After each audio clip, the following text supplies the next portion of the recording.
Now, since this is 2026, morality comes from politicians and the internet. And so I present you guys with a moral question, and I am curious, if you can, in the comment section, answer what you think about this. Did that make us any safer? Did that make the children that are left behind any more stable? Did it improve the idea that we can't all be judged by our worst day? And I want to be very clear, these are horrific crimes. They often are. Did that make us any safer? So what he is talking about is if a man, let's say, has decided to rape a 10-year-old and a 12-year-old girl, should his entire life be defined by what Mr. Tim Waltz is saying to be his worst day? Should we not find forgiveness? Now, here is the thing, right? If Mr. Tim Waltz was an actual Christian and he would have consistently displayed acts of piety, if he said something like this, I would say, well, I mean, he has to be consistent with his ideology, right? And Christ is all about that. Every single human being on planet Earth, no exception, can have a chance at forgiveness, and we as Christians should forgive others the same way that we want God to forgive us. Then I would say, well, I mean, this is a person that has to be intellectual consistent. It's not that he has a particular compassion for rapists, but despite the fact that it makes his own stomach churning, despite the fact that it horrifies him, he has to admit that this morality comes from a creator. Like, this is not how he would have things, but he wants God to forgive him the same way he forgives others, and therefore, right, he makes this statement. But obviously, this is not what we're seeing here, right? Mr. Tim Waltz is not a pious Christian. He is not making the claim because he believes the Creator has commanded him to do so. Mr. Tim Waltz is making the claim because he's a leftist. And leftists have consistently sided with the criminals.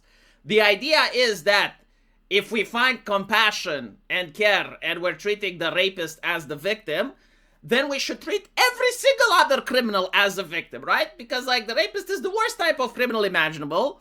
And so if we have compassion and understanding for him, we must have compassion and understanding for literally every other criminal. So, in other words, he is trying to subvert the morality behind the justice system, right? And we know that the left does this because they even pass legislation. Like, for example, in California, they have said that if a person steals less than $1,000 worth of goods, the police shouldn't actually go after them. It shouldn't be a felony.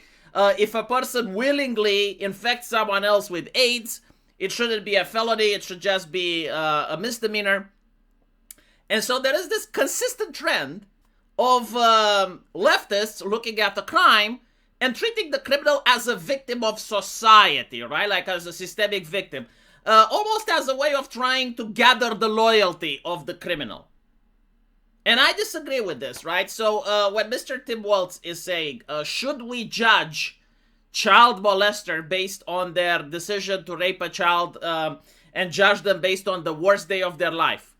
I have a fair answer to this. I think we should ask the child. Like, how about that? Why is it that every single time we ignore what the victim has to think?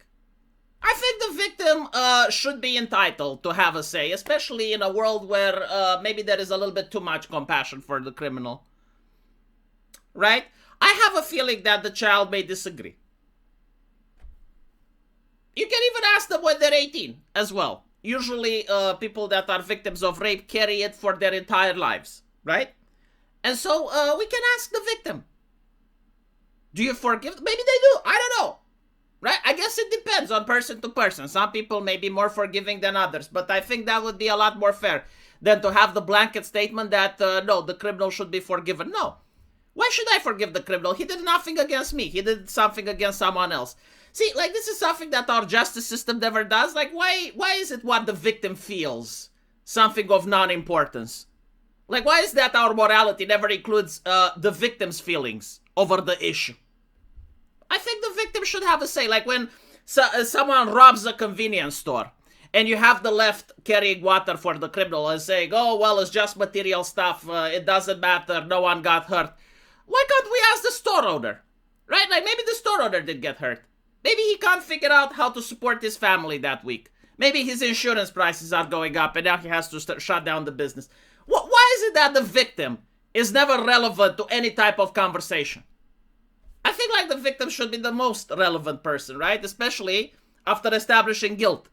The left used to like the idea of trust the victim, right? Believe all victims. But it was in a sense of the person makes the accusation and they become a victim.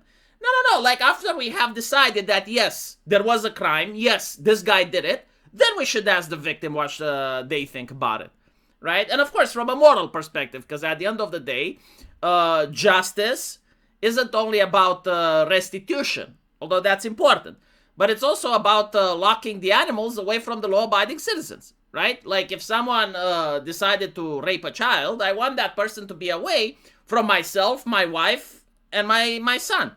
Right? Like, I don't have to live in a society where people that cannot follow the law and are acting based on their animal instincts and committing that levels of crime. So, like, no, they should be separated. However, from a moral perspective, because this is what Mr. Tim Waltz is asking, right? Like, should we morally forgive them? Well, let's hear what the victim has to say first. How about that? Like, before I can make my mind, let's see what that child has to say when they're over the age of 18. Right? I mean, by the time the person comes out, because I think like this is what the conversation is about. It's about the registry and about the stigma following them for the rest of their life. Okay, fair enough. Let's ask the victim. Oh my goodness, what a revolutionary idea, huh? What do you guys think? And again, I just want you to understand, I am not the person that's easily morally outraged or morally offended. I generally do not care about what other people do. But I don't think this is about morality. I think this is about subversion. I do not think that he generally cares about rapists and murderers. I think he wants to legitimize the idea of we need to have more compassion for criminals, especially from a man that is currently accused of being involved in corruption scandals. Right? And so there is a little bit of a conflict of interest there. I feel like he is trying to manipulate the public on how they need to feel about crime. Should their entire life be defined by the worst day? Yes, if the worst day happens to be molesting 10 and 12 years old, again, maybe we should ask them. Which by now they're probably 18. Let me know what you guys think though, and as usual, we'll see each other in the comment section. Take care.